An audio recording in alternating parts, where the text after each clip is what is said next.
సిటీలో ఉదయం 7:30 AM. Alarm మోగుతుంది, కాని నిద్ర మాత్రం గట్టిగా ఉంది. రామయ్య ఇంకా దుప్పట్లోనే. సరిత టీ పెట్టాలని రెడీ. పిల్లలు సెలవు రోజు కాబట్టి హ్యాపీగా నిద్ర. అప్పుడే బయటనుంచి గట్టిగా ఒక శబ్దం. ఓయ్, గార్బేజుందా లేదా? అందరూ షాక్. గేటు బయట గార్బేజ్ ఆంటీ, చేతిలో పెద్ద గంట, ముఖంలో ఫుల్ అథారిటీ. గార్బేజ్ ఆంటీ: రోజూ చెప్పాలా? ఇప్పుడే ఇవ్వాలి, తర్వాత లేదు. రామయ్య బెడ్డు నుంచి అరుస్తాడు. అక్కా, ఇంకా బ్రష్ కూడా చేయలేదు. అది నాకనవసరం అంటూ గార్బేజ్ అంటూ. సరిత కూరగాయల తొక్కలు వెతుకుతుంది.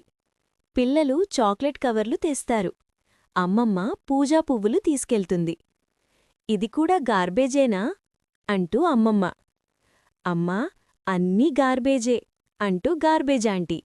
రామయ్య గార్బేజ్ ఇవ్వగానే గార్బేజ్ ఆంటీ మళ్ళీ అరుస్తుంది. ప్లాస్టిక్ వేరే, తడి వేరే, ఇన్ని రోజులు ఏవి నేర్చుకున్నారు అని. మేమే తప్పు చేసినట్టుంది అంటూ రామయ్య. పక్కింటి ఆంటీగారు బయటికి వచ్చి, ఈరోజు గార్బేజ్ ఇచ్చానా లేదా నాకు గుర్తులేదు. మీకు గుర్తుండదు, కాని నాకు గుర్తుంటుంది అంటూ గార్బేజ్ ఆంటీ. అప్పుడే లక్ష్మీ ఆంటీ కామ్గా బయటకొస్తుంది, 2 బిన్లు నీటుగా పట్టుకొని. లక్ష్మీ ఆంటీ: అక్క, తడి పొడి వేరుచేసి పెట్టాం.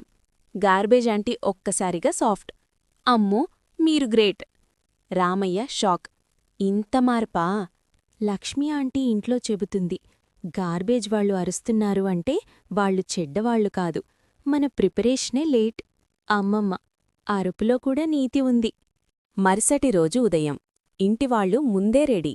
గార్బేజ్ ఆంటీ గేట్ దగ్గరికి వచ్చి, ఈరోజు షౌట్ చేయాల్సిన పనిలేదు. మేడం, మీరు అరవకపోతే ఏదో మిస్ అయినట్టుంది అంటూ రామయ్య. క్లీన్ సిటీ కావాలంటే గార్బేజ్ టైంకి రెడీగా ఉండాలి. అందరూ నవ్వుతారు. అరవడం సమస్య కాదు, సిద్ధంగా లేకపోవడమే సమస్య.